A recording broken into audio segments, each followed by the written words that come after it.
Leiamos então 1 Coríntios, capítulo 11, do verso 17 ao verso 34. Diz assim a palavra de Deus: Nisso, porém, que vos prescrevo, não vos louvo, porquanto vos ajuntais não para melhor, e sim para pior. Porque, antes de tudo, estou informado haver divisões entre vós, quando vos reunis na igreja, e eu em parte o creio, porque até mesmo importa que haja partido entre vós, para que também os aprovados se tornem conhecidos em vosso meio. Quando, pois, vos reunis no mesmo lugar, não é a ceia do Senhor que comeis, porque o comerdes, cada um toma antecipadamente a sua própria ceia, e há que tenha fome, ao passo que há também quem se embriague. Não tendes, porventura, casas onde comer e beber? Ou menosprezais a igreja de Deus e envergonhais os que nada têm? Que vos direi? Louvar-vos-ei? Nisto certamente não vos louvo. Porque eu recebi do Senhor o que também entreguei, que o Senhor Jesus, na noite em que foi traído, tomou o pão e, tendo dado graças, o partiu e disse: Isto é meu corpo, que é dado por vós.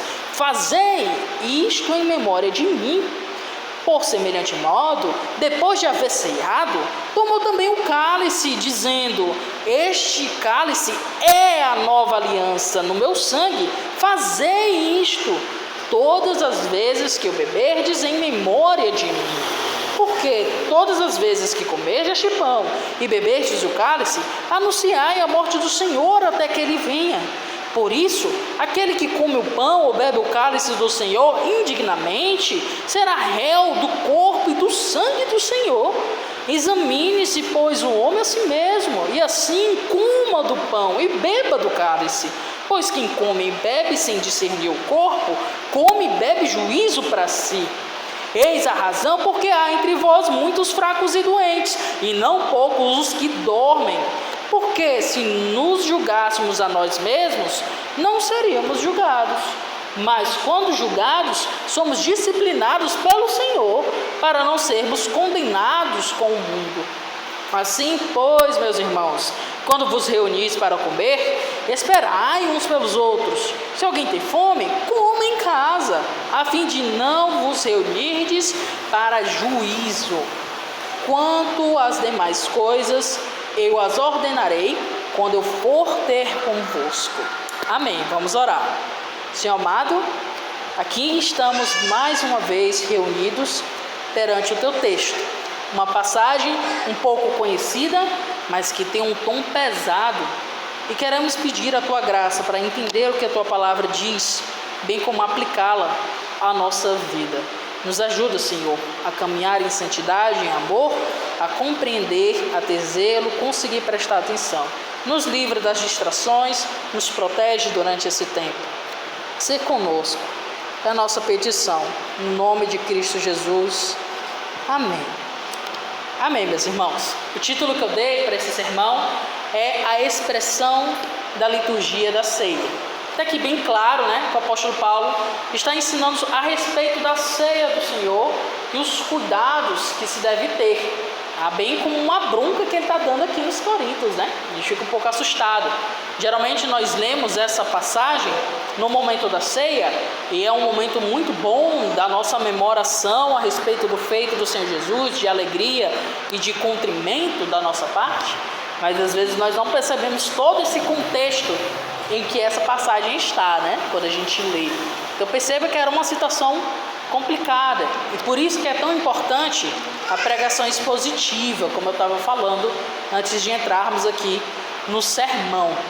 E aqui eu quero relembrá-los então de 3 aspectos do contexto dessa carta de forma geral, Estamos caminhando aí, um pouco está sendo domingo a domingo, então dá para os irmãos acompanharem mais, mas eu quero martelar essas informações para os irmãos terem bem claro na mente aonde estamos caminhando aqui na palavra de Deus. Bem, lembre que podemos definir essa carta em 5 grandes temas. O primeiro são das divisões. Os coríntios estavam entre si divididos, formando as suas alas de preferências. Eu sou de Paulo, eu sou de Apolo. Então, esse era um dos problemas, um dos grandes temas a ser tratados, as divisões. As questões de sexo, as questões da liberdade, lembra da carne sacrificada ao ídolo, né? Pode ou não pode, é certo ou não é certo. Então a questão da liberdade estava sendo tratada. A questão de culto, que é o que nós começamos a ver no domingo passado, a respeito do véu da mulher, se ela deveria usar na igreja ou não, e agora a respeito da ceia, e depois nós vamos ver sobre os dons. Então temática a respeito do culto também é trabalhada, e por fim nós vamos ver problemas com a doutrina da ressurreição que esses irmãos estavam tendo. Então, se você conseguir decorar essas 5 palavras, divisões, sexo, liberdade, culto e ressurreição, você consegue montar na sua mente, então, um panorama dessa carta, de 1 Coríntios. Isso é muito bom, né? Já imaginou? Decorar não somente os nomes dos livros da Bíblia, mas também entender sobre o que esses livros estão falando e ter isso memorizado. É um exercício muito bom de se praticar. Então lembre-se, divisão, sexo, liberdade, culto e ressurreição são as temáticas em geral que 1 Coríntios tende a abordar. Mas nessa sessão específica, o segundo ponto do nosso contexto aqui, nós vemos Paulo começando a abordar os problemas litúrgicos que estavam ocorrendo em Corinto. A liturgia é a forma como acontecem as coisas, no caso do culto público. O culto público é o que nós chamamos desse momento agora. A nossa vida, de forma geral, ela cultua a Deus. Então, quando nós falamos de uma forma mais individual, nós falamos do culto particular, ou seja, a forma como eu conduzo a minha vida para a glória de Deus. Então, é meu culto ao Senhor de forma particular.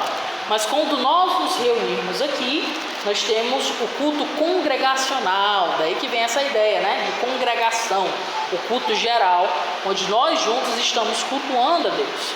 E nós estamos vendo que Paulo está se dedicando, então, a lapidar, a reforçar nos irmãos ali os cuidados que eles devem ter perante o culto público, esse culto congregacional, pois havia vários problemas e abusos que estavam tendo. Nós vimos no meio passado que as mulheres estavam tendo uma postura de rebeldia, porque elas não queriam usar um adereço que naquela cultura era considerado um sinal de respeito para com o marido, né? Então, ao se rebelar, ao não querer usar um véu, acabavam de certa forma ofendendo o próprio Deus, porque elas estavam invertendo as questões que Deus colocou ali como propósito de vida, o respeito mútuo e o cuidado dentro da igreja, a sensibilidade cultural, foi um dos temas que nós vimos no domingo passado. Mas aqui em específico, Paulo ele se detém a trabalhar a respeito da desordem que estava havendo na ministração da ceia. E uma de forma mais específica, quando a gente analisa como era que se dava aqui, os comentaristas eles vão falar sobre a respeito de uma festa do amor. Algumas passagens que dá essa ideia realmente de uma festa, ou seja, que o momento da ceia aqui não é como nós fazemos hoje, damos um pedacinho de pão, um copinho, né, com suco de uva, lemos a passagem e comemos. Ao que parece, os irmãos se juntavam, cada um ia trazendo ali a comida, faziam um grande banquete ali de comunhão, né? Então o crente sempre gostou de comer desde a igreja primitiva, basicamente. Faziam esse grande banquete e no meio desse banquete, o líder ali daquela congregação parava e então fazia esse ato de memorar do Senhor, aplicava a ceia do Senhor. Então havia essa festa do amor, esse grande banquete que os irmãos se reuniam para comer, e esse momento em especial de relembrar o que o Senhor Jesus fez na cruz por nós e confessar então, fazer essa confissão de fé de forma comunal, né? Em comunhão, todos em comunhão. Mas como a gente leu aqui, nós vemos que há problemas e é o que nós vamos observar de forma mais detalhada. Mas diante disso, eu quero falar um pouco sobre a expressão da ceia do Senhor, certo? A expressão da liturgia da ceia. Quais são os princípios que a gente tira, então, para realizar a ceia do Senhor? O primeiro ponto, então, do nosso sermão é que a ceia do Senhor expressa a nossa unidade. Veja só o que o apóstolo Paulo fala do verso 17 ao 22. Ele diz assim: nisto, porém, que vos prescrevo, não vos louvo, porquanto vos ajuntais não para melhor, e sim para pior. Então lembra, o apóstolo Paulo está escrevendo uma carta aos irmãos de Corinto, falando a respeito de vários problemas. Então, quando ele falou a respeito do véu, ele chegou a elogiar os irmãos, dizendo que eles estão guardando as tradições, os ensinos, né? As regras, por assim dizer, a ordem que o apóstolo Paulo tinha ensinado ali na igreja quando esteve com eles. Mas em relação à ceia, eles estavam errando feio de forma que não há motivo de louvor. E pior, ele diz, né? Porquanto vocês se ajuntam não para melhor, e sim para pior. Está dizendo que a comunhão cristã, em volta da ceia, que é o símbolo máximo, por assim dizer, da expressão da nossa fé, tem sido algo ruim e prejudicial a eles. Então nós vemos que a situação está complicada. Em vez de gerar unidade, está gerando divisões e complicações. Veja só por que ele vai dizer que está sendo para pior o ajuntamento dos irmãos lá de Corinto. Verso 18: porque, antes de tudo, estou informado a haver divisões entre vós quando vos reunis na igreja, e eu, em parte, o creio.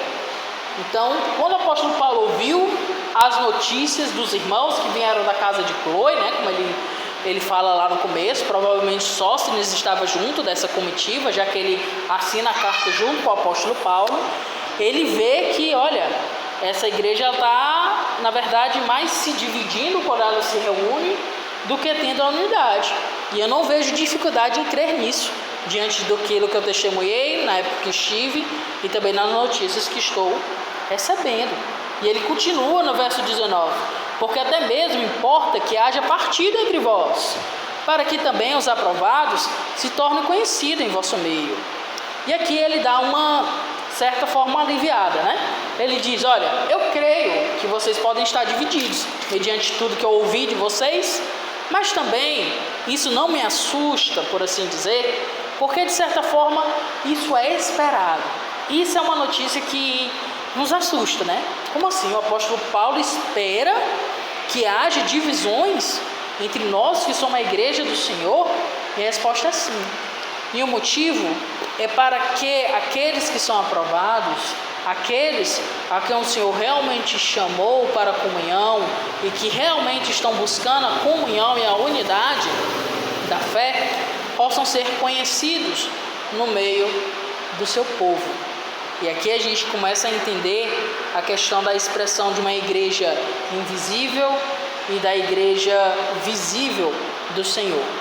Quando nós falamos sobre uma igreja invisível, nós estamos falando de todos aqueles que são eleitos pelo Senhor, aqueles que de fato quereram se arrepender dos seus pecados e confessam sua fé unicamente no Senhor. Mas pode acontecer que na igreja visível, que somos nós aqui reunidos, haver pessoas no nosso meio que, por mais que expressem isso por palavras, no coração ela ainda não teve essa resolução.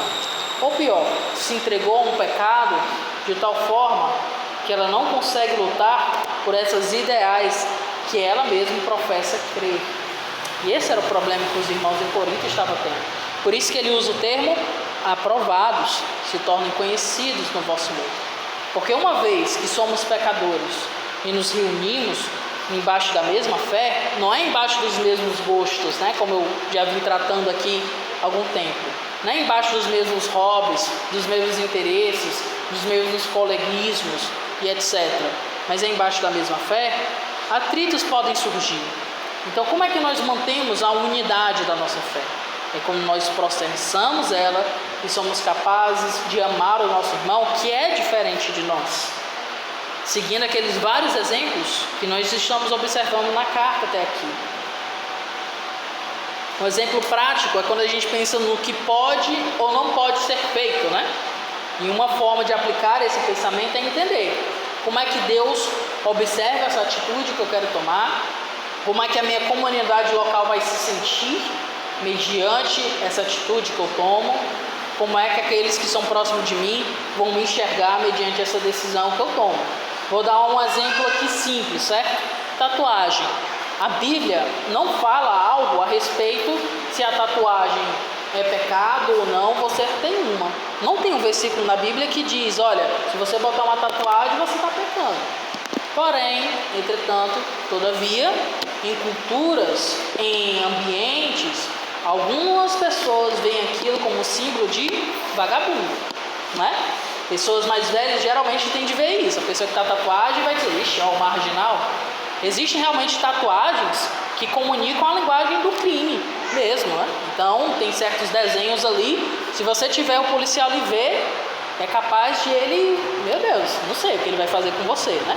Porque há figuras, há certos desenhos ali que realmente comunicam algo muito complicado. Por isso que quando chega essa parte assim, né? Aí alguns querem saber, pastor, posso ou não posso fazer, né? Geralmente o meu conselho é, espere ter 30 anos e aí decida. Porque geralmente com 30 anos você já tem suas contas para pagar, né? Você já vê que uma tatuagem boa custa muito caro, que dói, né? E a vida tem tantas outras coisas que você consegue ter mais maturidade para decidir a respeito disso. Mas a Bíblia em si não diz se é certo ou errado. Então o que me ajuda a decidir se eu devo fazer isso ou não? É uma questão de liberdade, escolha sua. O que me ajuda a definir isso? A vida em comunidade, uma vida que busca a unidade. Se isso ofende os irmãos que Deus me deu, não fui eu que escolhi, foi Deus que me deu. Se os irmãos não vão conseguir ver aquilo com bons olhos, por que eu vou ofendê-los? Por que eu vou gastar o meu dinheiro, botar minha pele para sentir dor, uma tatuagem que depois de anos vai ficar feia, né? Porque a gente vai envelhecendo, ela vai esticar e vai ficar ali toda mal cuidada, vai ter que gastar mais dinheiro ainda para hidratar e cuidar, né? Então, por que eu vou fazer isso e ofender os meus irmãos, né? Por que eu vou fazer isso e correr o risco de fechar a porta para a comunhão ou até mesmo para alcançar outras pessoas? Por isso que, no geral, a gente não aconselha muito a fazer a tatuagem, embora saibamos que a Bíblia não proíbe. E aí entra a sabedoria bíblica. Mas aqui, essa igreja não estava tendo isso, porque a reunião deles estava sendo para gerar divisões. Veja, naquilo que era mais sagrado, por assim dizer, dentro da reunião cristã, eles estavam pecando de uma forma terrível e patética. Eles estavam se dividindo. Mas mesmo assim, isso ainda assim gera bons frutos, porque mediante as dificuldades da comunhão, nós vemos aqueles que realmente estão desejando adorar a Deus e lutando pela comunhão da fé. E isso requer muito de nós, porque requer abrir mão de certos gostos nossos, né? Um irmão que ama o próximo, mesmo que ele ache legal a ideia da tatuagem, que eu estava citando aqui, por exemplo, ele é capaz de abrir mão e viver muito bem em prol da unidade da fé, em prol da comunhão, porque isso é mais valioso. Ele quer o bem do irmão. Como aquela história que eu já contei, né? Que uma vez eu fui com uma cruz aqui, uma correntinha de cruz, para a igreja, e uma irmã, ela se sentia mal. Ela entendia que não era pecado, não tinha nenhum problema, mas ela havia perdido um filho para o catolicismo. Então, a imagem de alguém usando a cruz, né? Para ela é muito chocante, já que não é tão do nosso costume. Né? Ninguém aqui, por exemplo, está usando uma correntinha com uma cruz. Não é pecado, mas não é do nosso costume, já aqueles que têm um costume são os católicos, e ela perdeu um filho para o catolicismo. Então aquilo marcava ela negativamente. Então o que foi que eu fiz? Guardei a correntinha ali e não uso no ambiente de igreja por amor àquela irmã, né? Muitas missionárias, quando vão para igrejas no interior, eles sempre vão de saia, de vestido, porque em algumas culturas do interior ainda é esquisito ver uma mulher usando saia. É algo escandaloso para eles, né? Eles não conseguem ver, não, como é que pode? É roupa de homem, na visão deles, na mente deles. E aí a gente tem que conseguir respeitar e amar as sensibilidades culturais das pessoas, assim como educá-las, né? Porque querendo ou não, pensando na pessoa tatuada, se alguém quer tatuado se converter, e aí, não pode frequentar a igreja? Claro que pode, né? Mas seu irmão foi e fez, não sabia, né? E acabou fazendo, e aí, vai ser deixado de ser amado e acolhido por nós? Claro que não. Então a igreja tem que ser educada, mas ela também tem que ser dedicada a lutar pela unidade. E é isso que o apóstolo Paulo fala aqui, porque até mesmo importa que haja partido, para que também os aprovados se tornem conhecidos em vosso meio. E quando há as brigas, a gente vê que aqueles que lutam para resolver essas brigas, para gerar comunhão, para fazer as pazes entre os irmãos, são aqueles que estão interessados em realmente adorar a Deus e fazer aquilo que o agrada. E assim deve ser o nosso coração, voltado para isso. E o apóstolo Paulo continua: quando, pois, vos reunis no mesmo lugar, não é a ceia do Senhor que comeis. E aqui ele fala, então, uma verdade severa. Vocês não estão celebrando as ceias do Senhor. Por quê? Ele explica no verso 21. Porque ao comerdes, cada um toma antecipadamente a sua própria ceia. E há quem tenha fome, ao passo que há também que se embriague. Então pare um pouco para pensar nesse cenário, né? Imaginemos, vamos fazer aqui a ceia do Senhor. E enquanto eu estou aqui distribuindo, os diáconos no caso, né? Distribuindo a ceia, você já fosse tomando, sendo que o outro aqui não tomou, sendo que eu ainda nem peguei, nem li o texto. Aparentemente era isso que estava acontecendo. Mas pior, porque isso acontecia dentro da festa do amor. Lembra daquele banquete? Então, ao que parece, quando a gente vê um pouco a respeito das igrejas nessa época, a gente precisa lembrar que não havia os prédios, né? Não havia um local assim como o nosso, ou até mesmo as igrejas maiores, né? Um local específico onde as pessoas se juntavam para adorar a Deus. Geralmente se buscava a casa daqueles que cabiam o maior número de pessoas, a casa dos ricos, que tinham grandes casarões, que tinham um átrio, que é um pátio, né? E sala de estar, que caberia aí em torno de 20 a 30 pessoas. Mais ou menos quase o nosso número total aqui de irmãos. E os irmãos iam para aquele local, faziam esse banquete. Só que o que aparenta está acontecendo aqui, quando a gente olha um pouco a respeito da cultura dos gregos e romanos, por assim dizer, dos coríntios como um todo, aparenta que está havendo uma predileção por aqueles que são mais ricos, mais abastados, daqueles que são pobres, porque as condições sociais naquela época dividiam muito as classes, né? Até hoje às vezes gera uma certa separação. Hoje, pelo menos na igreja, a gente não vê isso porque a gente tem todo esse cuidado, né? Mas no geral, e principalmente ali, havia essa separação. Então, ao que parece, os mais ricos, eles ficavam nos anfiteatros, nas salas de estar, levavam as suas comidas mais caras, se reuniam ali, faziam um verdadeiro banquete, de fato, que eles tinham condições. E os mais pobres, que às vezes não levavam nada, ficavam no átrio, se chegasse um pouco depois, corria o risco de não comer nada, porque passou o dia trabalhando, depois foi lá, se reunir com os irmãos e não ter nada.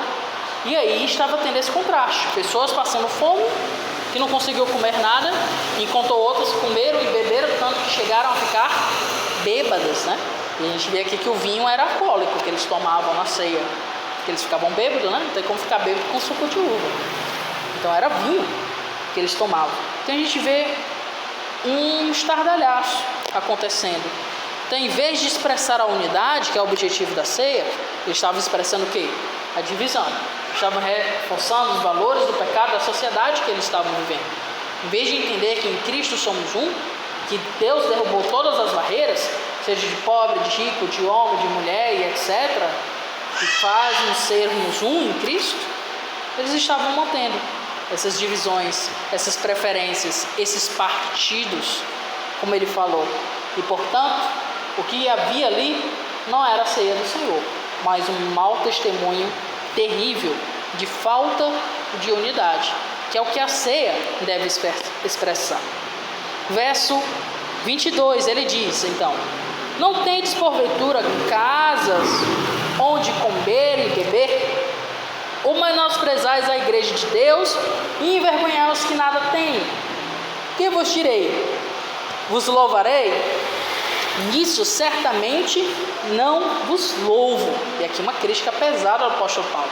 Sempre quando ele faz perguntas, ele está esperando respostas, né? Então quando ele fala, vocês não têm porventura casa onde comer e beber? A resposta é o quê? Tem. Eu não preciso ir para ali, para aquela reunião, para encher meu bucho simplesmente. Eu já posso comer algo se eu estou com muita fome e ir preparado para aquele momento, porque eu vou expressar a minha fé em comunhão com os irmãos. Essa era a mentalidade que o apóstolo Paulo espera daqueles irmãos, mas eles não estavam tendo essa mentalidade. Estavam indo para se banquetear. Na outra pergunta, vocês estão menosprezando a Deus e envergonhando aqueles irmãos que não têm nada? E eles estavam fazendo isso, né? A resposta era o quê? Não, nós não estamos aqui para menosprezar a igreja de Deus, para menosprezar o nosso irmão que não tem condições. Pelo contrário, nós estamos aqui para, do lado dele, declarar a nossa fé no Senhor Jesus. Mas o que eles estavam fazendo na prática?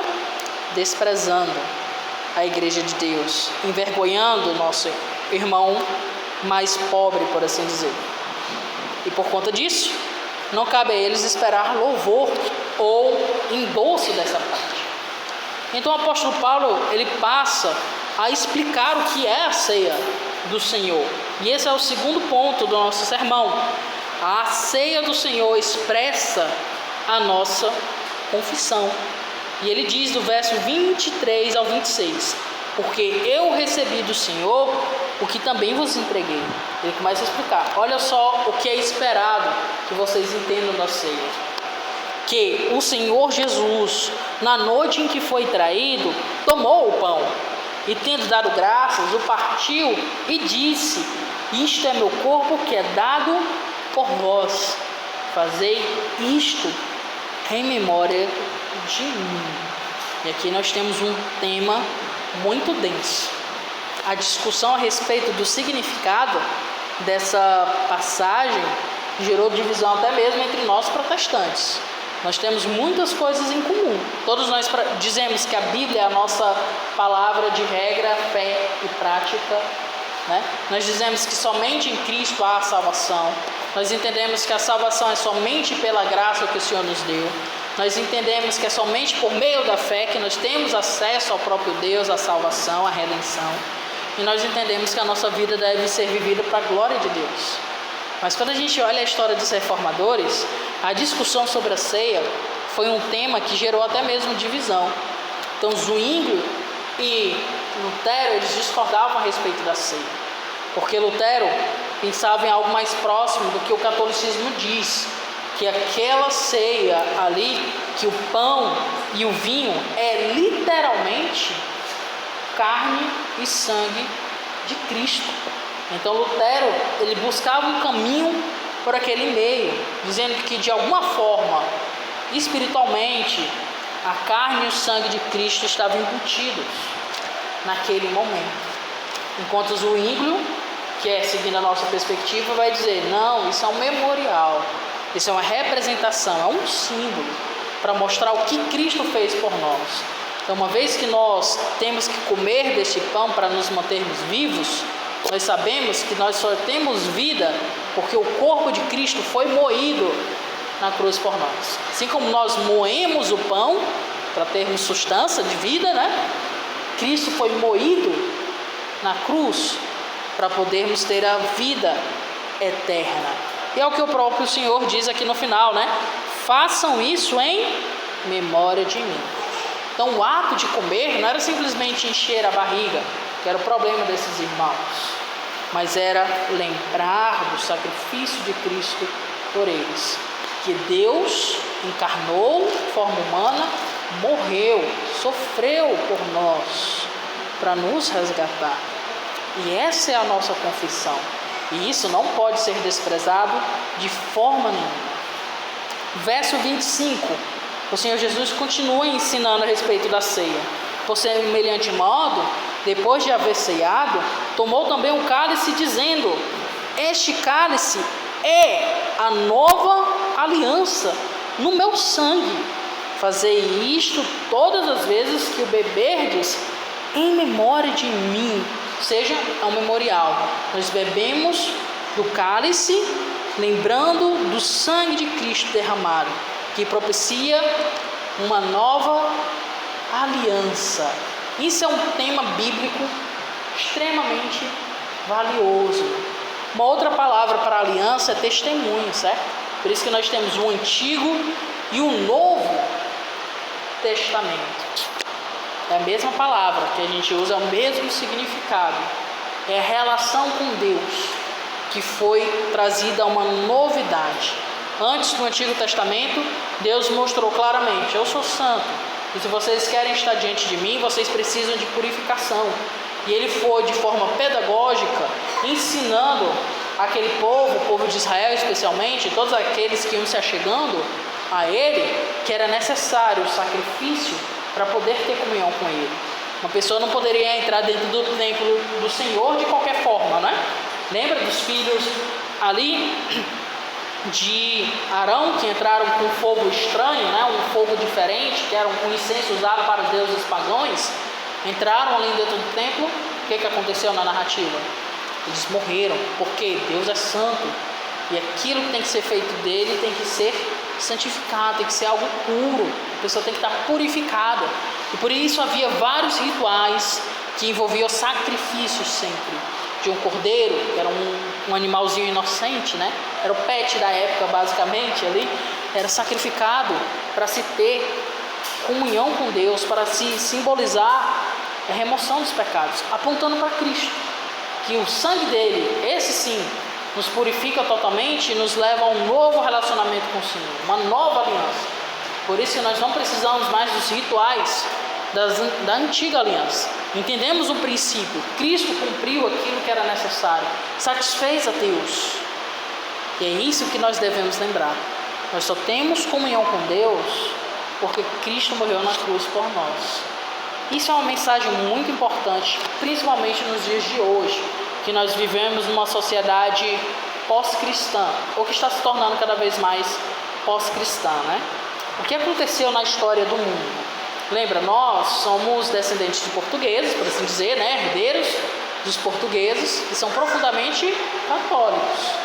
E o catolicismo, ele gerou uma certa síntese com a cultura romana, porque após lá na história nós vamos ver um dos imperadores se convertendo ao cristianismo, ou pelo menos se declarando converter ao cristianismo, e o cristianismo ascendendo à posição de religião estatal. E logo, todos aqueles cidadãos, eles eram automaticamente cristãos, não por conta da sua confissão, mas por conta de pertencer ao império. Então as crianças, elas eram batizadas, até hoje no catolicismo são batizadas, né? Os infantes, os pegam são batizados, olha, um cristão. Mas como assim, se ele não confessou a sua fé? E aí se surgiu um falso cristianismo, um cristianismo de regras, de fachada, que a gente diz legalista ou hipócrita, né? Cheios de regras ou algumas normas que parece se passar uma certa ética aí que identifica a pessoa como cristã. E isso chega até nós até hoje, se a gente parar para pensar. Então, quando eu saí aqui para evangelizar com a Aninha, eu perguntava para as pessoas: por que Jesus Cristo morreu na cruz? Você sabe me explicar? Eles sempre diziam: por nós, né? Morreu por nós. A resposta é: será que realmente morreu por todos nós? Mas se a gente olhar lá, João 3,16 diz o quê? Que Deus enviou seu Filho único para que todo aquele que nele crê não perecesse, mas tivesse a vida eterna. Então é para todo aquele que nele crê. Mas as pessoas aplicam a todos nós de forma geral.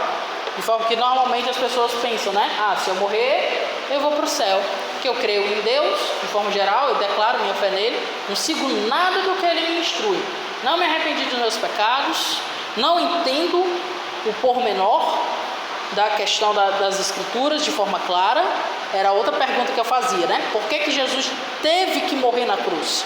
Uma coisa é, ele teve que morrer, ele morreu para que todo aquele que nele crê não perecesse, mas tivesse a vida eterna.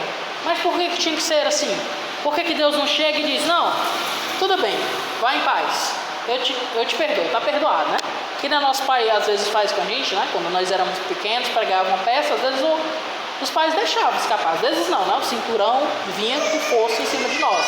Mas outras vezes você escapava. Não, tudo bem, entendi, você errou, mas vá em paz. Por que Deus não fez assim conosco? Porque Ele é santo, lembra?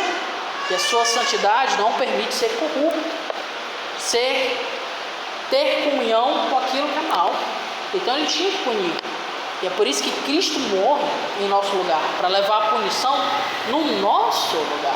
E as pessoas não entendem isso, pensam que já se aplicam a elas e está tudo certo, posso viver a vida da forma como eu quiser. Mas não é isso. Quando nós celebramos a ceia, quando nós cultuamos a Deus, essa é a mensagem que tem que estar firmada em nosso coração. Que o sangue de Cristo foi derramado para termos esse novo relacionamento com Deus. Que sem esse sangue é impossível ter comunhão com Deus. E as pessoas pensam que pode ter comunhão com Deus de qualquer forma, vivendo seus pecados, não se importando com as coisas do Senhor, sem falar com Deus, buscando só em alguns momentos, né? Do meu jeito, do meu estilo, um Cristo adaptado ao meu querer. Essa é a sociedade pós-moderna, pós-cristã, que nós estamos vendo a cada dia se formando. As pessoas não olhando mais para o que a Bíblia de fato diz, mas ela querendo forçar a Bíblia a dizer aquilo que elas querem ouvir e tapando os olhos para aquilo que elas não querem ouvir, né? E é por isso que a gente vai ver discursos distoantes. Uma vez eu vi, né, por exemplo, as comunidades LGBTQI+, eles dizem assim: a Bíblia é homofóbica, mas Jesus era gay. Já viram essas duas falas por parte deles? As duas frases estão erradas, tá? Só para deixar bem claro, né? Mas eles falam isso, coisas totalmente dissonantes, né? Se a Bíblia que fala de Cristo, ela é homofóbica, como é que Jesus, que é a expressão máxima das Escrituras, vai ser justamente aquilo que a Bíblia é contra? Não faz sentido, é incoerente. Mas por que eles falam isso? Porque eles querem um Salvador à imagem deles. Eles não querem mais ter a imagem de Cristo formado neles. E essa é a tentação que nós também corremos cair. É fácil falar de uma comunidade como essa, LGBTQI+, é difícil decorar a letra, né? E o número.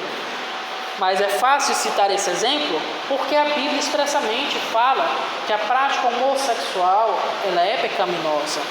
De fato, Deus não nos criou para esse tipo de relação. A felicidade, a completude da vida, a satisfação da existência do ser humano não está nessas coisas, porque Deus não nos projetou para isso. Então a gente consegue explicar isso e perceber isso facilmente. Mas quando são essas coisas mais cinzas, como eu falei, né? A questão da tatuagem, a questão aqui de comer um banquete, que era o que os irmãos estavam fazendo aqui. É nisso que a gente precisa ver os símbolos da nossa unidade e da nossa confissão com maior vigor. Quando a gente celebra a ceia aqui, não é um simples ato que a gente tem que fazer, bater a carteirinha aqui, ó, ceiou esse mês, pronto, está liberado. Não é isso. Mas é juntos lembrarmos desses aspectos fundamentais da nossa confissão. Cristo teve seu corpo moído para que nós pudéssemos ter substância de vida, vida eterna, né? Assim como o pão ele é moído por nós para a gente ter substância de vida. E o seu sangue, ele é derramado, ele é consumido por nós, porque é somente pelo seu sangue derramado sobre nós que nós temos acesso a Deus. Essa nova aliança, esse novo relacionamento com o Senhor. Livres do relacionamento de rebelião, mas agora com relacionamento de redenção. E por fim, irmãos, caminhamos para o final do nosso sermão. O terceiro ponto: a ceia do Senhor expressa o nosso comprometimento. Vamos lá do 27 ao 34. Fala assim: por isso, aquele que come o pão ou bebe do cálice do Senhor indignamente, será réu do corpo e do sangue do Senhor. Veja só o alerta, a conclusão séria do apóstolo Paulo.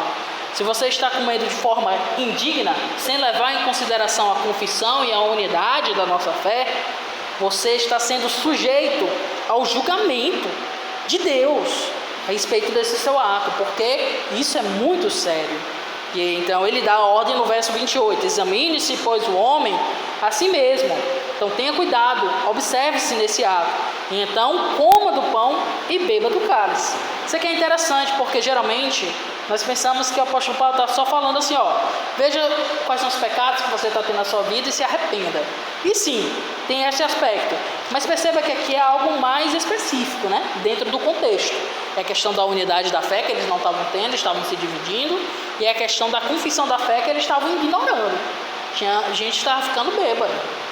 Então a pessoa que está ficando bêbada, ela não está entendendo a situação ali do que aquele vinho deveria representar, né? Só está querendo encher a cara. E isso é um problema gravíssimo. Por isso, examine-se, pois o homem a si mesmo. Perceba o que você está fazendo mediante esse momento. E assim participe do pão e do cálice. Pois quem come e bebe sem discernir o corpo, come e bebe juízo para si. Verso 30. Eis a razão, porque há entre vós muitos fracos e doentes, e não poucos que dormem. Esse dormem aqui é uma linguagem mais amena, por assim dizer, para dizer aqueles que morreram, né? É uma linguagem comum usada no Novo Testamento para aqueles que morreram. Então, o que parece, o Senhor estava dando punição aos irmãos ali de Corinto por estarem fazendo a ceia dessa forma, que já não era mais ceia do Senhor, era algo azarra, e fazendo isso, punindo eles com doenças, com fraquezas, e alguns até mesmo morreram. A ideia é, você está envergonhando tanto o meu nome, que já não é bom te ter como testemunha minha. Então, pereça, venha até mim, ou saia desse caminho, para que você não atrapalhe. Então veja, né, quão complicado. Pessoas que, há alguns capítulos atrás, nós vemos, tinham até certos argumentos bons para a liberdade cristã, mas estavam abusando dessa liberdade de forma a pecar contra Deus e contra o próximo. E esse é um cuidado que a gente tem que ter também, para não trazermos juízos sobre nós. E que sim, a punição de doença pode ser um juízo de Deus. Isso não quer dizer que aqueles que estão doentes necessariamente estão sendo punidos por Deus por conta de algum pecado. Esse é um exagero que alguns lados vão ter às vezes. A Bíblia não está dizendo isso, mas ela não fecha a porta para isso. Deus pode fazer isso com algumas pessoas. Eu me lembro de uma história de um senhor que era muito trabalhador, né? E com muito esforço, com o tempo ele conseguiu comprar o seu carro. E ele era muito fiel no serviço a Deus. Ele ia todo domingo de manhã a pé com sua esposa e seus 3 filhinhos para a igreja, né? O culto lá era de manhã, nessa igreja. E aí ele teve o carro, grande bênção, agora ia de carro para a igreja, né? Antes era uma longa caminhada, gastava muito tempo, agora com o carro chegava pouco tempo. Mas depois de um tempo ele começou a pensar, vamos visitar hoje a sua mãe, vamos visitar os meus pais, vamos tirar um domingo para ir para a praia, vamos fazer isso e aquilo outro. E cada vez mais deixando de ir mais para a igreja. Até que um dia ele sofreu um grave acidente e foi parar no hospital. E quando o pastor da igreja foi visitá-lo, esse próprio homem falou, né? Pastor, eu sei por que isso aconteceu. Porque antes eu era assíduo na igreja. Mas depois que Deus me abençoou com essa bênção, em vez de eu continuar usando para a glória do Senhor e me programar para essas outras atividades em outros momentos, eu acabei deixando as coisas de Deus de lado, culto ao Senhor, para privilegiar certos deleites temporais aqui. Então ele percebeu, para ele, né, dentro da visão dele, que aquilo era uma punição específica do Senhor. E de fato pode acontecer. E esse é um cuidado que nós precisamos ter, uma sinceridade do coração. Não estou dizendo que é pecado visitar os pais, tirar um domingo, né, para visitar os pais, principalmente quando há uma necessidade. Óbvio que não é um pecado, né, essa questão. Mas o cuidado é não deixar o coração se afastar das coisas de Deus, mediante a eventuais problemas que nos impeçam de estar reunidos aqui. Então esse é um cuidado que nós devemos sempre estar alertas. Continuando o verso 31. Porque se nos julgássemos a nós mesmos, não seríamos julgados. Se fôssemos sinceros com o nosso coração, por assim dizer, né, nós não receberíamos esse juízo de Deus. Mas quando somos julgados, somos disciplinados pelo Senhor, para não sermos condenados com o mundo. Então por que o Senhor faz isso? Justamente para nos alertar, para dizer, olha, você está querendo seguir pelo caminho do mundo. Então o Senhor nos pune para que a gente não siga esse caminho de vez e se afaste dele, por assim dizer. É óbvio, aqueles que são do Senhor não se perdem, mas Deus dá a punição para que ele perceber, olha, você não quer caminhar, você não está querendo caminhar como um cristão, você está querendo caminhar como um condenado. Isso é perigosíssimo, porque se nós caminhamos como condenados, é porque nós de fato somos condenados, não ovelhas transformadas pelo Senhor. Então veja que severo, né? Mas veja que também misericordioso da parte do Senhor. A punição de Deus não é por conta de uma raiva que Ele tem por nós, mas por conta de um amor, para que a gente não se encontre nesse caminho, para que a gente possa cair em si e se retornar para Deus. Encerrando aqui, 33 e 34. Assim, pois, meus irmãos, quando vos reunis para comer, esperem um pelos outros. Se alguém tem fome, coma em sua casa, a fim de não se reunirem para juízo. Quanto às demais coisas, eu as ordenarei quando for ter convosco. E aqui a aplicação do apóstolo Paulo, bem direta, né? Tenham paciência, lembrem, é a unidade, a confissão e o comprometimento de adoração ao Senhor que está em jogo mediante esse momento. Então tenham cuidado e a ordem, a decência devida, que vai ser o tema no final de todo o desenvolvimento sobre o culto, né, ao Senhor, que o apóstolo Paulo vai nos trazer. Amém. Deixa eu ir rapidinho para as nossas aplicações. Qual a primeira aplicação que nós podemos tirar aqui? O que nós devemos saber diante de tudo que foi lido e exposto aqui? Uma passagem bem grande, não é? Vamos lá, saber. O propósito da ceia é confirmar a fé em unidade. Esse é o propósito da ceia. Quando nós ceiamos, nós estamos confirmando o que nós cremos em unidade. E devemos nos esforçar para que isso seja verdade, não somente no momento da ceia, porque estamos unidos, mas na vida, na prática, né, que a gente tem. Segunda aplicação, sentir. Tenha um coração que se envolve e compreende com clareza a grandeza desse ato. Não trate a ceia como um mero ritual, como mera prática, mas lembre a grandeza. O homem Deus morreu na cruz por nós, seu sangue foi derramado por nós. É isso que deve estar bem claro em nossa mente diante do ato da ceia. E por fim, terceira aplicação, fazer. Proclame essa fé e se esforce por sua unidade na comunhão do viver diário.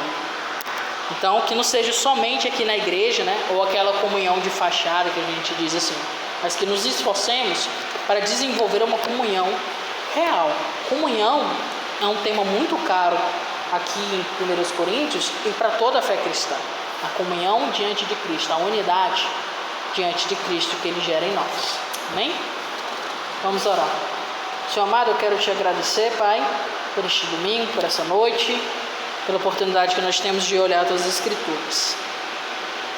É pesado algumas passagens aqui, os alertas, e vemos quão sério é a ceia. E nós te pedimos, Senhor, que nós nunca possamos vir a desprezar esses momentos e tantos outros que são tão importantes para reforçar a nossa unidade e a nossa confissão. Nos ajuda a valorizar isso e a amar a Ti mediante o amor do outro, mediante a unidade. Que o nosso eu não esteja em primeiro lugar mediante a Tua glória, mas que pelo contrário, que o nosso eu se diminua, se prostre aos Seus pés e siga confiante naquilo que o Senhor nos instrui, pois é aí que nós vamos ter nossa real felicidade. Nos ajuda então, Senhor, a nos alegrar em Ti, como o Senhor disse à igreja de Filipos, que assim também possa ser nessa igreja batista filipense. Alegres em Ti, porque seguimos a Tua vontade e vemos a delícia que é servir e viver uma comunhão que é fruto da Tua ação de salvação por nós. Seja conosco, Senhor, que eu te rogo. Em nome de Cristo Jesus. Amém.